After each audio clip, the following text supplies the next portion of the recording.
Que Dios les bendiga, hermanos, rica y abundantemente. El día de hoy quiero compartir un sermón titulado Temiendo a Dios en gran manera. Hay algo, hermanos, que no he podido dejar de pensar en las últimas semanas, y mientras meditaba en este pasaje y estudiaba lo que íbamos a meditar el día de hoy, eh, pensaba en el consejo de Pablo en Colosenses capítulo 1, versículo 10, que dice de la siguiente manera: para que andéis como es digno del Señor, agradándole en todo, llevando fruto en toda buena obra y creciendo en el conocimiento de Dios. Y cuando analizaba esto, hermanos, y quiero compartirlo con ustedes, porque creo que ustedes están en el mismo bote que yo, a veces me pregunto, ¿cómo sé que mi vida está agradando a Dios? ¿Cómo sé que todo lo que yo hago es una buena obra y que lleva buen fruto? ¿Cómo sé que mis palabras, mis acciones y mis pensamientos le agradan a Dios? Bueno, sin duda alguna, creo que yo mismo me contesté a muchas de ellas. Y como usted puede contestarse a muchas de ellas, y creo que en unas de ellas saldría y salí o salgo reprobado, o que no le agradan, porque ni a mí me agradan. Pero quiero enfocarme en la última parte donde Pablo dice, creciendo en el conocimiento de Dios. Y me hice la siguiente pregunta: ¿cuánto conozco yo de Dios? Y le hago la misma pregunta a usted. No tiene que responderla. Es una pregunta que usted tiene que contestarse. ¿Cuánto conozco yo de Dios? Porque si el consejo de Dios es, de Pablo, perdón, tengo que crecer en el conocimiento de Dios, ¿cómo puedo yo compararme a hace un año, o hace 2 años, o 3, o 5, o una década, si lo que conozco de Dios es lo mismo? ¿Cómo puedo yo establecer un estatus de conocimiento de Dios? No sé cuántos de ustedes sepan, niños, jóvenes, adultos, cuando yo era niño existían un grupo de animales conocidos, de insectos, etcétera, etcétera.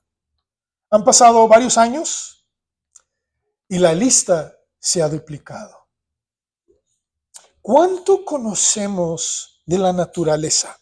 ¿Cuánto conocemos del mar? De hecho, en este tiempo han salido noticias de animales de la profundidad de los mares que nunca se habían conocido y que ahorita se han descubierto porque han salido muchos de ellos a la superficie, la gran mayoría de ellos muertos.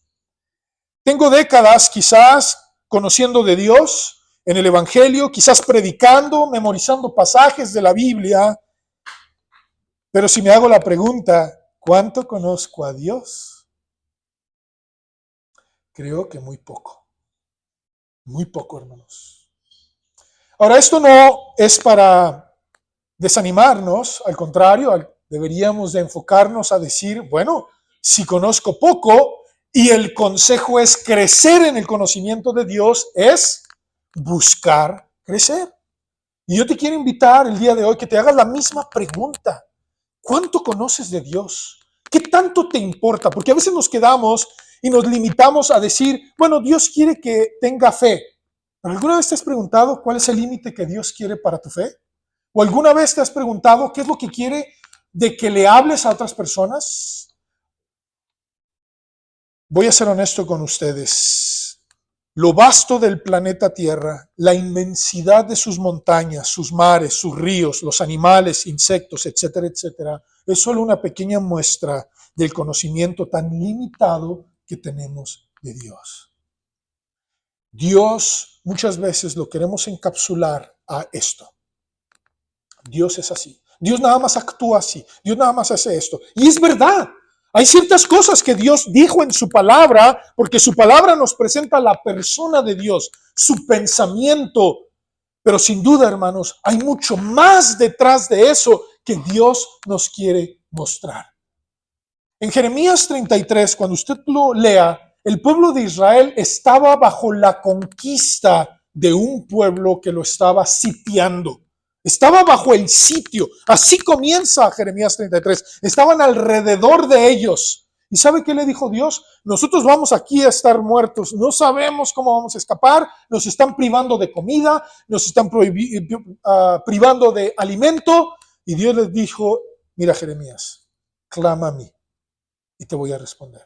¿No ves la salida? Te quiero responder. Te quiero dar paz. Les voy a dar una medicina a sus vidas. No sabemos de dónde vendrá, pero lo voy a hacer. Y me impacta cuando dice, y temerán de todo el bien que les haré. ¿Qué quiere decir esto, hermanos? Y te invito a que comiences a temer a Dios.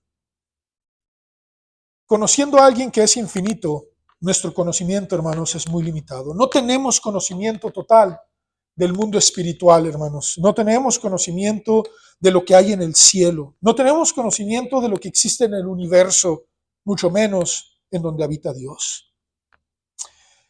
Pero sí te voy a decir que Dios nos da destellos de lo que vale la pena conocer. No sé cuántos de ustedes alguna vez se han puesto a preguntarse a sí mismo, cuando esté delante de Dios, ¿estaré listo para responder? Yo sí me la hago, y muy seguido. Y creo que muchas veces mi respuesta es no, no estaré listo. Quizás no esté preparado. Quizás, y estoy hablando no de salvación, queridos hermanos y amigos. Si tú no tienes a Cristo, esa es la primera pregunta que te van a hacer. ¿Tuviste y aceptaste el sacrificio de Jesús? ¿Tienes a mi Hijo como tu Señor y Salvador y Dios? Esa es la primera pregunta, y respondiendo a esa pregunta vendrán más. Porque dice la Escritura que Jesús va a recompensar a cada uno según sus obras. Analízate. ¿Tus obras merecen recompensa o merecen pérdida? Es tu respuesta. Preparémonos. En Marcos capítulo 4, versículos 35 al 41, que ya leímos y vamos a extraer algunos puntos muy importantes, existen varios principios que debemos aprender en este episodio de la vida de Jesús y sus discípulos. Para recapitulizar, recordemos que los eventos que vivieron sus discípulos con Jesús y la perspectiva que tuvieron respecto a su maestro y sus enseñanzas fueron las que los llevaron a creer en él y obedecerle. Vuelvo a repetir, la Biblia, los 4 evangelios, específicamente los 4 evangelios donde se nos presenta la vida de Jesús aquí en la tierra, todo eso fue descrito y por lo que vieron, palparon y vivieron sus discípulos. ¿Estamos de acuerdo? Y eso fue lo que marcó sus vidas. Y en esta escena de Marcos 4 se encuentran algunos pescadores que sabían cómo se ponía el mar, que conocían cómo mover el barco o el bote donde se encontraba siempre los pescadores, que conocían alta mar, que conocían cómo echar las redes, cómo limpiarlas, cómo prepararlas, etcétera, etcétera. Se ven envueltos en una situación que estaba fuera de control. Y subrayo esa palabra, fuera de control. Honestamente, hermanos, creo que aquí muchos de nosotros nos ponemos molestos, inconformes, cuando las cosas se salen fuera de control. No levante la mano, pero usted sabe si es una persona que le gusta tener todo bajo control. ¿Cómo se pone cuando se sale de control? Cuando no te sale como tú planeaste. Cuando tu esposo, tu esposa, tus hijos no reaccionan como quisieras que reaccionaran. O cuando las cosas se te perdieron. O cuando no tuviste la oportunidad de realizar lo que habías planeado. Yo voy a ser bien honesto, hermanos. A mí me molesta. A mí me cae muy mal, hermanos, cuando las cosas se salen fuera de mi control. Cuando yo no los puedo controlar, y mi esposa no me dejará mentir, mi hija tampoco, me molesta. ¿Sí? No tiene que responder. Usted sabe cómo reacciona usted. Cuando en la escuela, en el trabajo, no le sale lo que planeó. O cuando usted tenía en un mes, vamos a hacer esto, vamos a hacer aquello. O cuando usted dejó todo en orden y llega alguien y lo quita o lo cambia, cómo se pone cuando se sale de control. Solo usted lo conoce. Quiero que veamos algunos principios de este evento de Jesús. Ya lo leímos, pero si me permite, está cortito, quiero leerlo rápidamente. Marcos 4, 35 al 41. Marcos 4, del 35 al 41. Aquel día, cuando llegó la noche, les dijo, pasemos al otro lado. Y despidiendo a la multitud, Jesús estaba predicando, le tomaron como estaba en la barca, y había también con él otras barcas. Pero se levantó una gran tempestad de viento y echaba las olas en la barca de tal manera que ya se anegaba. Y él estaba en la popa, es decir, atrás, durmiendo sobre un cabezal. ¿Quién? Jesús. Jesús estaba cansado, hermanos. Él se fue a dormir. Le pidió de favor a sus discípulos, porque muchos de ellos, por lo menos 4 de ellos, tenían barcas. 4 de ellos eran pescadores: Jacobo, Juan, Simón o Pedro y Andrés. Y dice que entraron a la barca, Jesús se va a dormir y viene un viento muy fuerte, tan fuerte que anegaba el mar y las olas anegaban la barca. Y le despertaron a Jesús y le dijeron, Maestro, ¿no tienes cuidado que perecemos? Y levantándose reprendió al viento y dijo al mar, calla, enmudece. Y cesó el viento y se hizo grande bonanza. Y les dijo, ¿por qué estáis así amedrentados? ¿Cómo no tenéis fe? Entonces temieron con gran temor y se decían el uno al otro, ¿quién es este que aun el viento y el mar le obedecen? ¿Alguno de ustedes ha estado en el mar, en una barca, o en un bote, o en un crucero, lo que usted guste? El mar, siendo tan inmenso, hermanos, de noche, se ve temible. No sé cuántos de ustedes lo han estado. Se ve temible. No sé, hermanos, situaciones difíciles, quizás las lluvias esta semana. Dios tenga misericordia de la gente que sufrió por los percances de la lluvia. Entendemos, es necesaria, pero si no estamos, ¿verdad?, de todo preparados, también puede causar algunos estragos.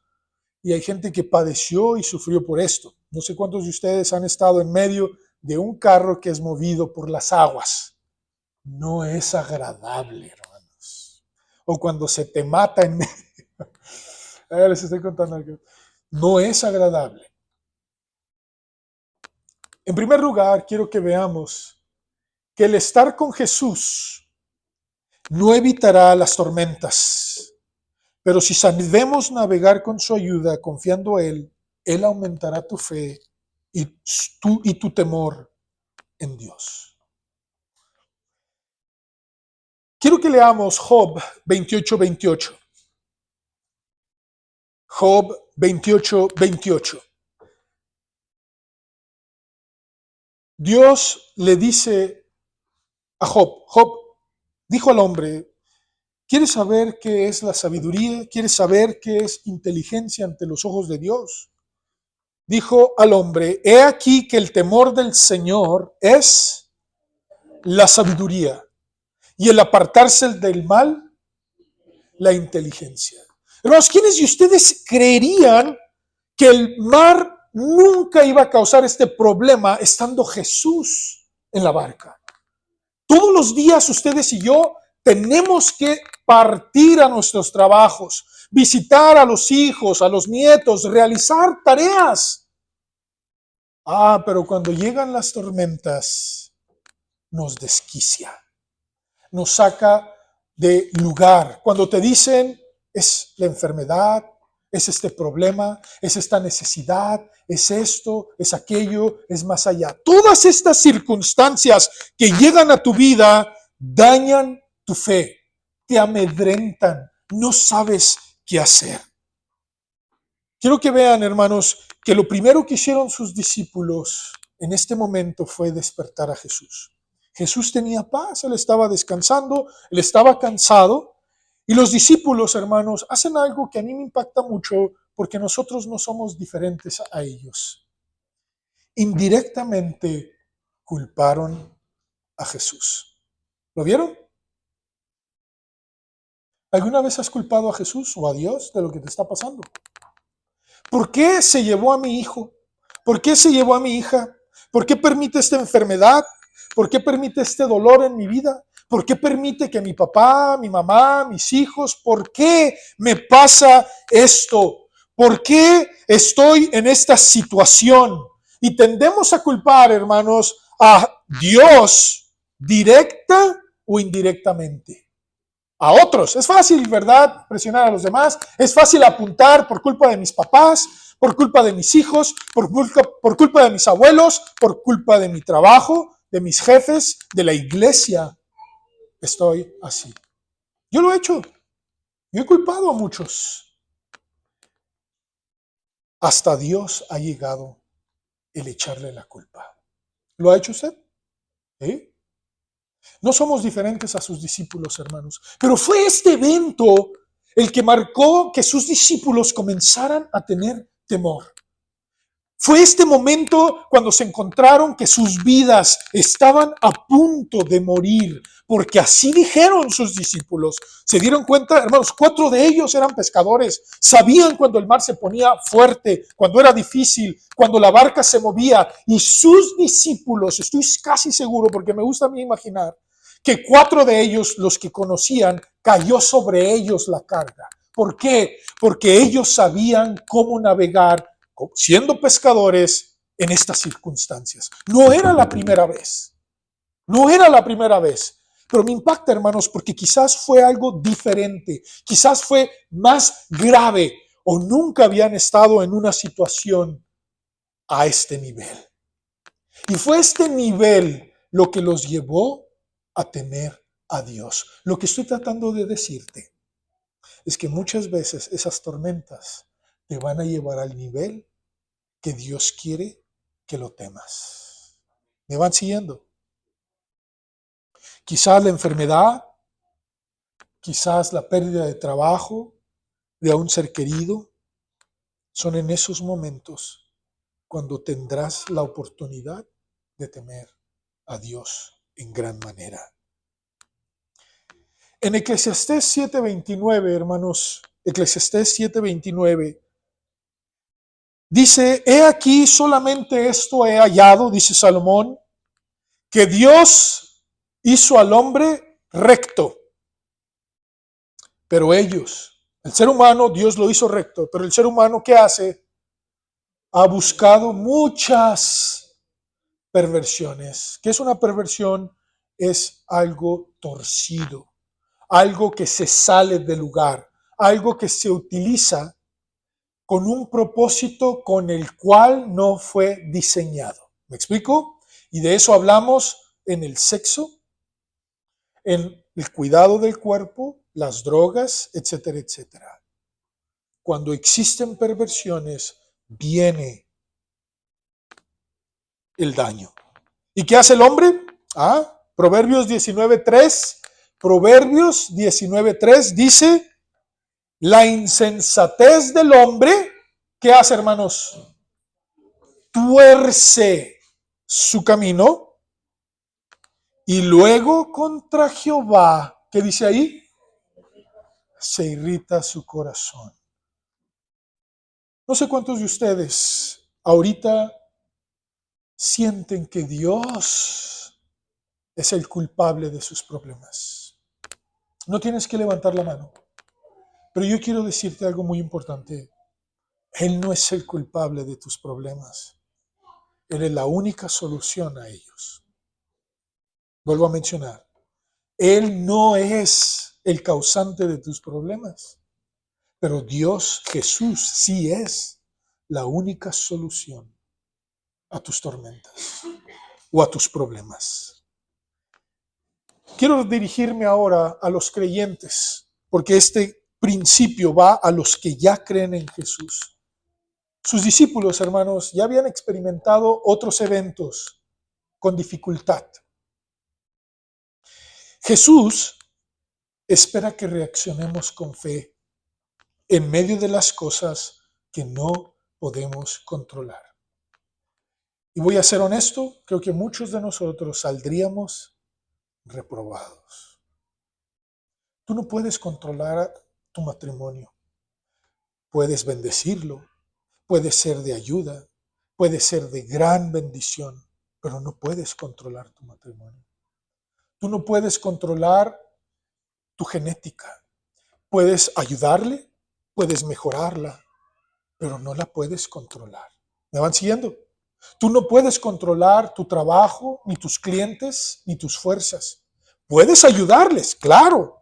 Puede ser de bendición y beneficio, pero no puedes controlar. ¿Quiénes de ustedes saben lo que va a suceder el día de mañana o durante esta semana? No lo sabemos. No lo podemos controlar. Pero Dios espera que reacciones con fe.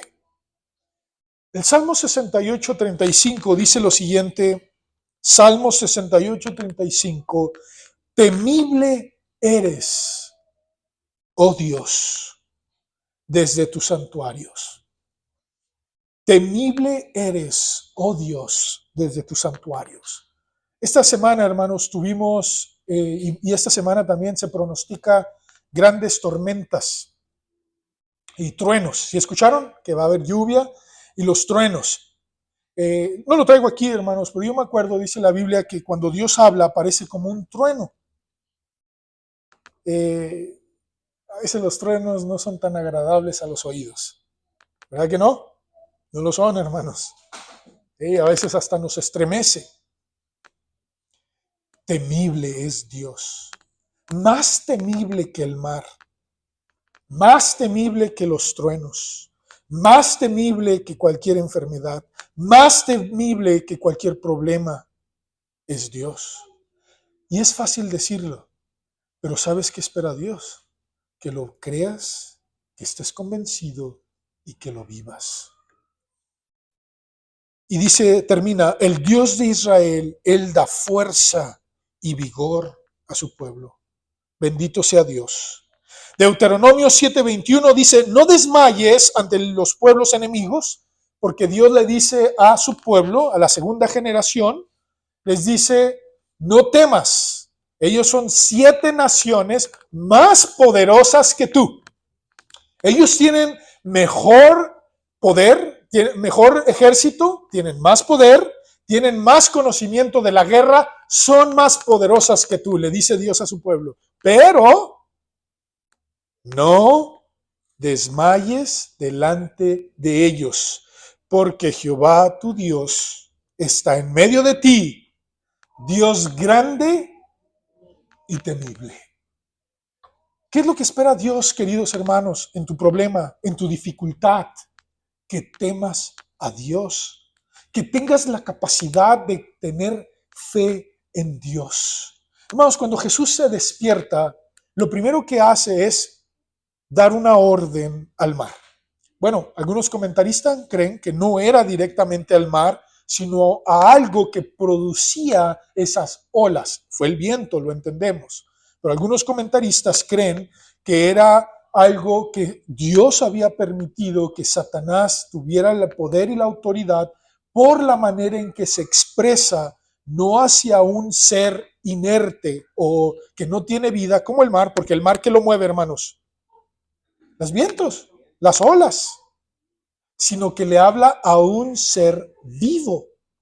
Pero eso no se puede ver en español, sino se tiene que ver en el original. Y en el original, hermano, se refiere a un ente vivo. Y a ese ente le dice, calla, enmudece. Cualquier cosa que lo haya provocado, ya ha sido un demonio, Satanás o algo más, Dios, Jesús, que es Dios, tuvo la autoridad de callarlo. Él tendrá y tiene la autoridad para también ayudarte en tu situación. No desmayes. Confía, porque Jehová tu Dios está en medio de ti, Dios grande y temible. Dios es temible, hermanos. La pregunta es, ¿temes tú a Dios? ¿Qué es temor a Dios? Ahorita lo vamos a ver. En cuarto y último lugar, otro principio para los creyentes: nuestra reverencia debe de dirigirse hacia Dios. Esto no quiere decir que nunca vamos a sentir temor o que vamos a sentir miedo ante las circunstancias. A nadie le gusta que le digan: tienes diabetes, tienes cáncer, estás enfermo. Levante la mano, ¿a quién le gusta? A nadie. O estás desahuciado. A nadie le gusta escuchar eso, hermanos. El pronóstico para tu enfermedad o para la cirugía es muy pequeña. A nadie nos gusta eso, hermanos.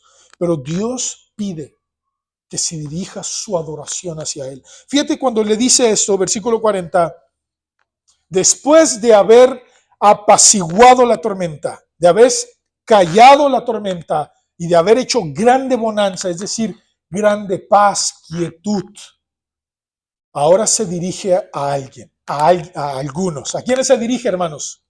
A sus discípulos. ¿Y qué les dice? ¿Por qué estáis así amedrentados? ¿Cómo no tenéis fe? Hermanos, esto es algo personal, ¿verdad? Yo sé que Jesús a veces sí hablaba fuerte, pero no siempre fue así. A veces vemos a Jesús como siempre enojado y con el látigo. Jesús no siempre fue así, hermanos. Jesús muchas veces, yo pienso que les hablaba con ternura. Cuando Jesús vio a Pedro, hermanos, cuando lo había traicionado y Pedro estaba a lo lejos, ¿usted cree que su mirada fue de odio?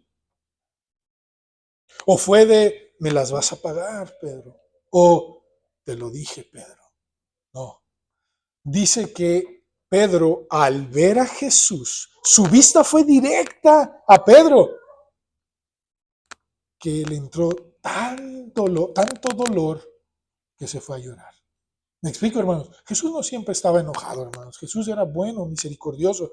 Obviamente tenía que atacar la mentira, hermanos, y el engaño que existía de la religiosidad en ese tiempo.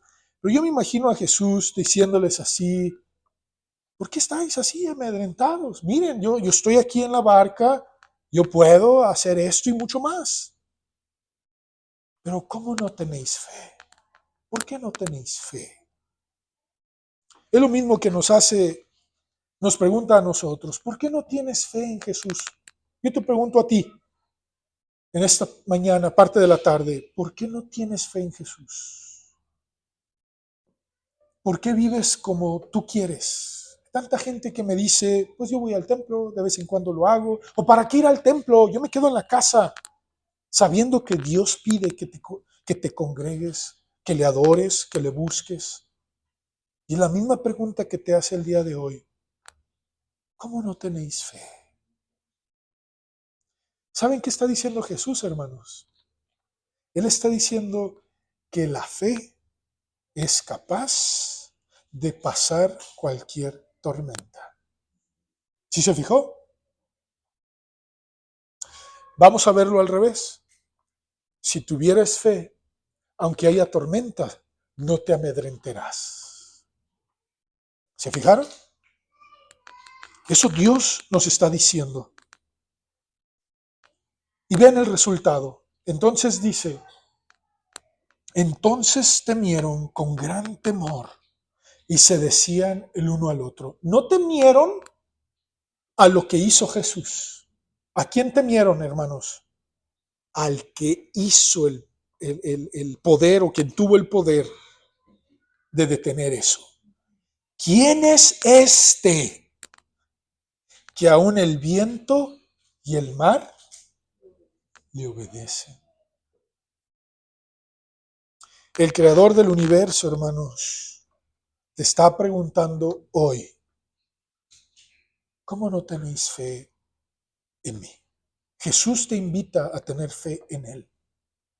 Van a venir tormentas, sí, pero tendrás la capacidad de mantenerte firme y fiel.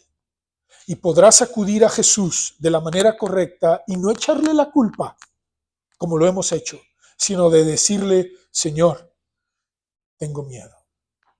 Señor, esto. Hay veces, hermanos, que voy a ser bien honesto con ustedes, y creo que ustedes lo han vivido. Hay veces que podemos decirle a Dios: ¿sabes qué, Dios? Tengo miedo. Señor, No quisiera pasar por esto, no quisiera pasar por aquello. Tengo miedo, pero voy a tener fe en ti.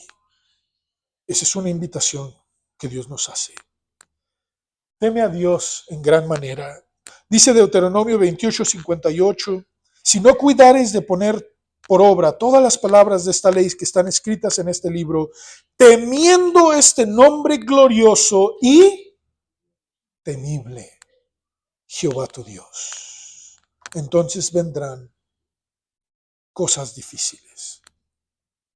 En Apocalipsis 1, del 9 al 18, Juan nos revela ya no a ese Jesús que estaba dormido en la barca, nos revela a un Jesús que está a la diestra de Dios, el que intercede por ti, el que ya dio su vida por ti en una cruz. ¿Sabes? ¿Quieres ver cómo es Jesús ahorita?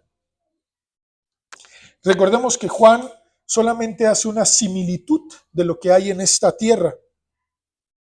Y le dice, yo Juan, vuestro hermano y copartícipe vuestros, ¿en qué? Tribulación. Hubo tribulación. En el reino y en la paciencia de Jesucristo. Estaba en la isla llamada Patmos por causa de la palabra de Dios y el testimonio de Jesucristo. Y yo estaba en el Espíritu en el día del Señor y oí detrás de mí una gran voz como de trompeta. Entonces, ¿cómo habla Jesús? Como una trompeta fuerte. Y dice que decía, yo soy el alfa y la omega, el primero y el último. Escribe en un libro lo que ves, Juan, y envíalo a las 7 iglesias que están en Asia, a Éfeso, a Esmirna, Pérgamo, Tiatira, Sardis, Filadelfia y Laodicea. Y vean cómo lo describe. A ese Dios temible. Y me volví para ver la voz que hablaba conmigo y vuelto, vi 7 candeleros de oro. Es una imagen, hermanos, que podemos ver. Más o menos, no es así, es solamente una similitud de lo que se expresa aquí. Y a uno semejante al Hijo del Hombre. Juan conocía a Jesús, hermanos, ¿o no? Y muy de cerca. Él sabía que le gustaba, que no le gustaba. Lo pudo tocar, dice la Biblia, dice Juan, que cuando estaban en la cena, él estaba recargado, ¿dónde, hermanos? En su pecho.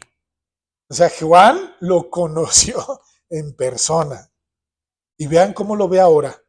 Ese Juan que estuvo recargado en el pecho, dice, y en medio de 7, dice, vestido de una ropa que llegaba hasta los pies, y ceñido con el pecho, con un cinto de oro. Su cabeza y sus cabellos eran blancos como blanca lana, como nieve, sus ojos como llama de fuego, y sus pies semejantes al bronce. Todo es similitud, hermanos, era la única manera que podía describirlo. Al bronce bruñido, refulgente como en un horno, y su voz como estruendo de muchas aguas. Tenía en su diestra 7 estrellas, y de su boca salía una espada aguda de 2 filos, y su rostro era como el sol cuando resplandece en toda su fuerza. Cuando le vi, caí como muerto a sus pies. ¿Y qué hizo Jesús, hermanos? ¿Lo dejó ahí? Fíjense cómo es Jesús, hermanos. Se acercó y ¿qué hizo? Lo tocó. ¿Pueden ver eso, hermanos? Jesús, con toda su gloria y majestad, un Dios temible, se acerca a Juan, lo toca en su diestra y le dice, no temas, Juan, no temas. Hoy Jesús se acerca a ti y Él ya pagó por todo y te dice, no temas. Inclina tu rostro, por favor. El destructor acecha y hoy quiere que tú no tengas fe en Dios. Pero Jesús se quiere acercar a ti, un Dios temible, y te invita y te dice, no temas. Yo pagué por ti en una cruz, si tú lo aceptas.